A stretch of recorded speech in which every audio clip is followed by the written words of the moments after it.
خواجہ غریب نواز جب نئے نئے آئے نا اجمیر شریف میں تو خیمہ لگایا ہوا تھا خواجہ غریب نواز نے.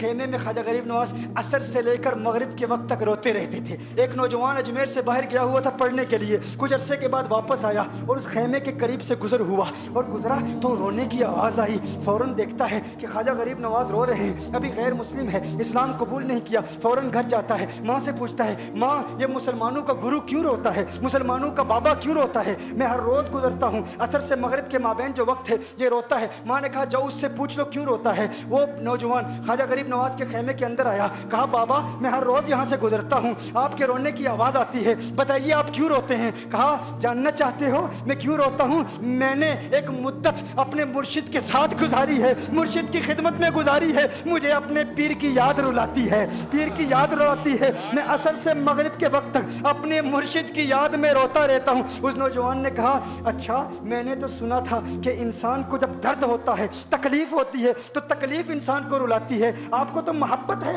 یہ محبت میں بھی انسان کو رونا آتا ہے؟ کہا ہاں ہاں ہے نوجوان, انسان محبت میں بھی روتا ہے. کہا تو پھر مجھے بھی رونا ہے, میں بھی رونا چاہتا ہوں, مجھے بھی رونا سکھا دیجئے. کہا تو رونا چاہتا ہے؟ رونا چاہتا ہوں. کہا ٹھیک ہے, دو شرطیں ہیں, مسلمان ہو جا اور میرا مرید ہو جا. کہا میں ماں سے اجازت طلب کروں گا.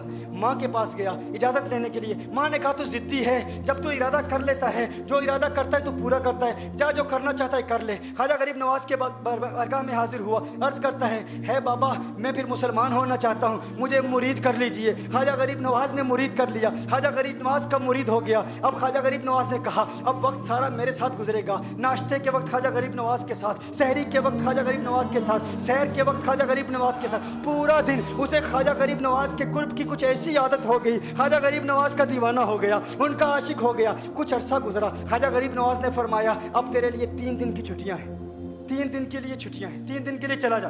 اس نے کہا مسئلہ ہی کوئی نہیں, ایشو ہی نہیں, پرابلم ہی نہیں, ٹھیک ہے 3 دن کے لیے چلا جاتا ہوں. اب جب 3 دن کے لیے گھر گیا, کہا 3 دن کے لیے تو اب مجھ سے ملاقات نہیں کر سکتا, مجھ سے ملنے کی اجازت نہیں ہے. اس نے کہا ٹھیک ہے نہیں ملوں گا. گھر گیا, پہلے دن جب گھر گیا یہ وہ نوجوان تھا جو 3 روٹیاں کھایا کرتا تھا, آج ایک لقمہ بھی نہیں کھا پایا, ایک لقمہ بھی نہیں کھا پایا. اسے کچھ ہو گیا, کہہ رہے مجھے کچھ ویکیوم سا محسوس ہو رہا ہے, کچھ دل میں کمی سی محسوس ہو رہی ہے. یوں وقت گزرتا گیا, رات کا وقت آیا, آنکھ نہ لگی, سو نہ پایا, مکان کی چھت پر چلا گیا. ماں نے دیکھا بیٹا چھت پر کیوں چلا گیا؟ ماں چھت پر جاتی ہے, بیٹے کیا ہوا؟ کہا پتہ نہیں ماں, پتہ نہیں ماں, میں تو فوراً سو جاتا تھا, آج نیند بھی نہیں آ رہی, آج کھانا بھی نہیں کھا پاتا. ماں تو چلی جا. ماں چلی جاتی ہے. یوں جب سحری کا وقت ہوتا ہے اس کی آنکھوں سے اشکوں کی برسات جاری ہوتی ہے, اس کی آنکھوں سے اشکوں کی برسات جاری ہوتی ہے. وہ رو رہا ہے, اس پر رکت تاری ہے. ماں آتی ہے, بیٹے کیا ہوا؟ کہا ماں مجھے پیار ہو گیا ہے, ماں مجھے محبت ہو گئی ہے, ماں مجھے عشق ہو گیا ہے. جا غریب نواز کے پاس, کہا مجھے بلا لو. اب یہ جدائی برداشت نہیں ہوتی, اب مرشد کی جدائی برداشت نہیں ہوتی. ماں فوراً خواجہ غریب نواز کی بارگاہ میں حاضر ہوتی ہے. کہا میں نہیں جانتی ہے مسلمانوں کے بابا, تو نے میرے بیٹے کو کیا دے دیا, تمہارا تعلق نہیں سمجھ پاتی, تمہارا رشتہ نہیں سمجھ پاتی, لیکن وہ تو رو رہا ہے, کہتا ہے واپس بلا لو. خواجہ غریب نواز نے کہا نہیں نہیں ابھی وقت نہیں ہے, میں اپنی زبان میں کہتا ہوں. گویا کہ خواجہ غریب نواز نے کہا ہوگا ابھی تو ابتدائی عشق ہے, روتا ہے کیا, آگے آگے دیکھ ہوتا ہے کیا. تیری تمنا تھی, تیری خواہش تھی کہ محبت میں رونے کی عادت ہو جائے, ابھی تو ابتدا ہے. ماں کو واپس بھیج دیا, کہا واپس چلی جا. اسے کہا ابھی اجازت نہیں ہے, وہ واپس چلی جاتی ہے. بیٹے کو بتاتی ہے کہ ہے میرے بیٹے, وہ تو اجازت نہیں دے رہا. کہا ماں سن لے, اب اگر نہ بلایا تو میں مر جاؤں گا, یہ محبت مجھے مار ڈالے گی. ماں اگر مجھے زندہ دیکھنا چاہتی ہے تو میرے مرشد کو راضی کر لے, میرے مرشد کو بتا دے اب یہ جدائی برداشت نہیں کر سکتا.